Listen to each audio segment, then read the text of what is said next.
We are off to Poland next, following the reports that the South African delegation that was supposed to be on that Africa Peace mission to Ukraine, as well as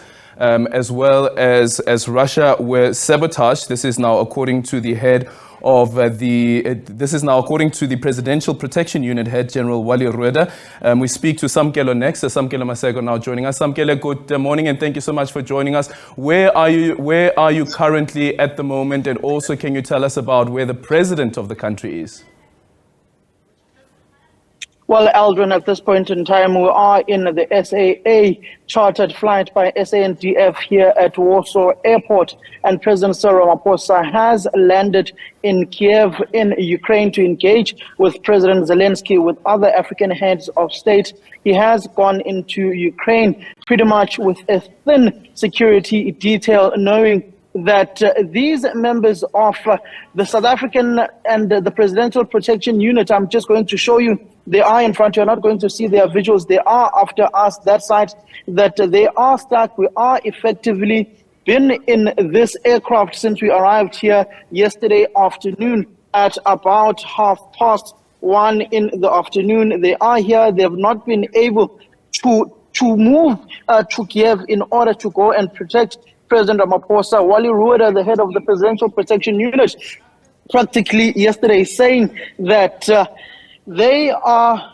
pretty much in the limbo. The Polish government is not cooperating with them, and they are effectively sabotaging President Ramaphosa's security detail. They did try to take out the weapons from the cargo of the plane yesterday evening for us in order to disembark from this plane, but they threatened to confiscate the weapons on the issue of permits. So at this point in time, Alden, over 22 hours we've been on this flight and not allowed to disembark. We are now being told, and our passports have been taken for processing. We may end up flying to Warsaw and ultimately getting to Russia later on in the day in order to be able to make it to the meeting between the African heads of state and President Vladimir Putin tomorrow, if all goes well, and if we are able to leave this particular airport to Warsaw in order to be able to get a connecting flight to go to St. Petersburg in Russia. But effectively, we have been on this aircraft for over 22 hours. I'm just going to show you some of the conditions on this plane. We are effectively sleeping here. For instance, this was my bed for the past 48 hours since we left South Africa, and effectively yesterday since we arrived. I have been sleeping here. Other colleagues have been sleeping on these chairs of this aircraft.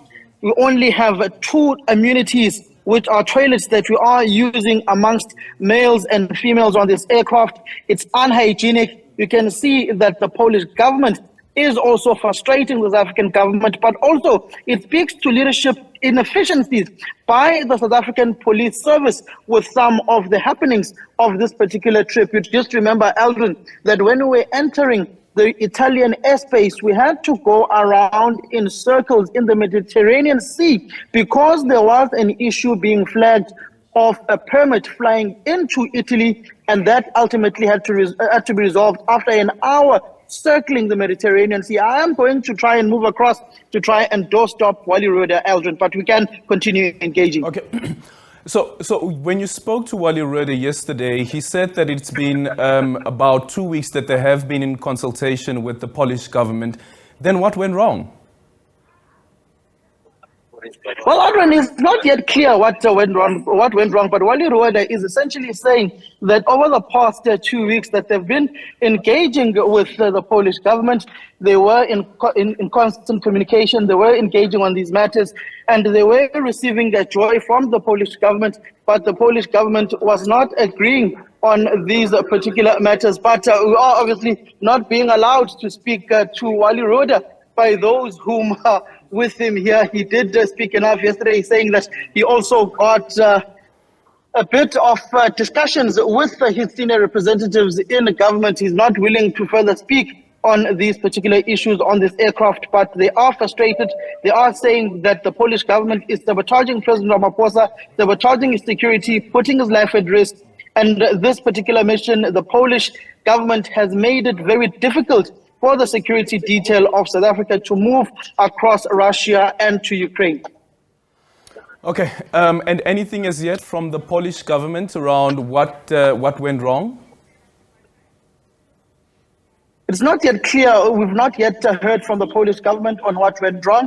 We will also try and reach out to them, but it's very difficult at this point in time because we are restricted to this aircraft. We can't get on Polish soil on our foot, and as that would lead to our arrest, despite us having visas to be in this country being granted by the Polish embassy in South Africa. So we've not yet been able to engage with them. We will try once we are able to get off this aircraft, or once we are able to fly to Warsaw and be able to engage with some of the authorities that side. But we will also engage with President Ramaphosa and the South African delegation led by him and Minister Naledi Pandor, especially knowing that President Ramaphosa did have an engagement with the Polish president yesterday afternoon. But I'm just going to try and hijack my colleague here, Ntebo, just to try and, in essence, Eldon, simplify to South Africans, because I am with him, and just the essence of what has transpired on this trip. How are you finding it, and us being stuck on this airport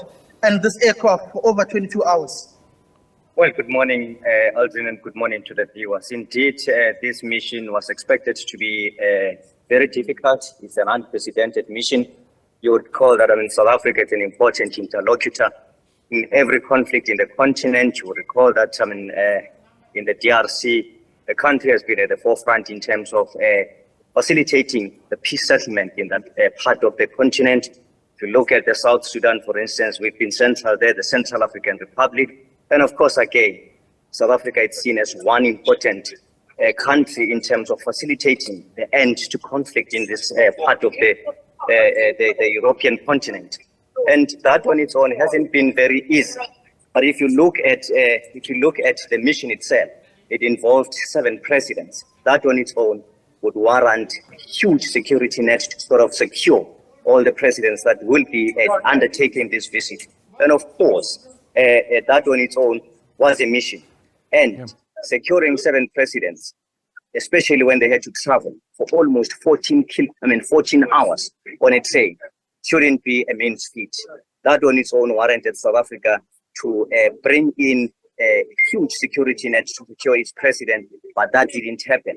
And of course, again, there is a contingent of journalists here who were hoping to really do a wall-to-wall coverage of the president while he's on this visit. But that again didn't happen because of all the logistical and the impediments that were encountered during this visit. But ultimately, we hope that here at the end of the day, we will make our way to Russia, where the president will be engaging with his counterpart. There we are told that it will be easy for us as opposed to here in Ukraine and of course Poland. When you look at the issue, particularly of some of the allegations being leveled by the head of the Presidential Protection Service, Wally Rhoode, of sabotage, the president going into Ukraine naked, putting his life at risk, do you think this will cause a diplomatic row between these two countries, knowing that one of the females of the Presidential Protection Services who was deployed here was stripped naked for over 11 hours trying to gain access to this particular aircraft in order for us to be able to disembark?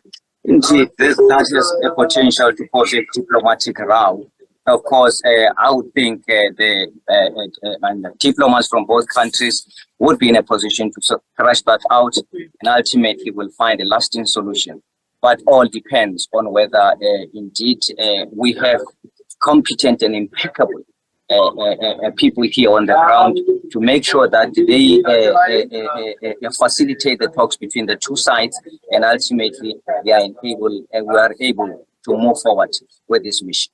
Will this particular mission be a success, knowing some of the impediments, some of the obstacles that have been in place when it comes to President Ramaphosa embarking on this particular mission? The President of Uganda, Yoweri Museveni, pulled out.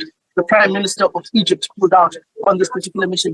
Will it effectively be a success? And is this a sign of a shift in geopolitical dynamics? And knowing the trade and diplomatic relations between Poland and South Africa, and the warm relations between Poland and the United States of America, which seemingly looks like there is a standoff and a tit for tat between South Africa and Washington. I don't want to sound like an Afro-pessimist, but everyone would be hopeful that the mission succeeds. But looking at how things have transpired, one would imagine it would be very difficult for us to really achieve what we set to achieve out of this mission. I mean, if you look at the impediments that we had just coming here, even the treatment that we're having on the ground, that on its own says a lot. And again, I think it borders on the geopolitics that we just mentioned, that it would be really difficult for a country, a small country from Africa, for South Africa to really convince the Polish authorities to treat them the way a country should be treated. That on its own leaves much really to be desired. And you've covered many of these peace missions, from President Thabo Mbeki to former President Jacob Zuma. How would you describe this particular mission compared to those that you embarked on with former President Mbeki and former President Jacob Zuma? In fact, this mission, I saw this mission as just a walk in the park, because here we're in a European country. At some point, we undertook a mission to the Ivory Coast. It was not easy, it was not a means feat. We undertook a mission to Libya.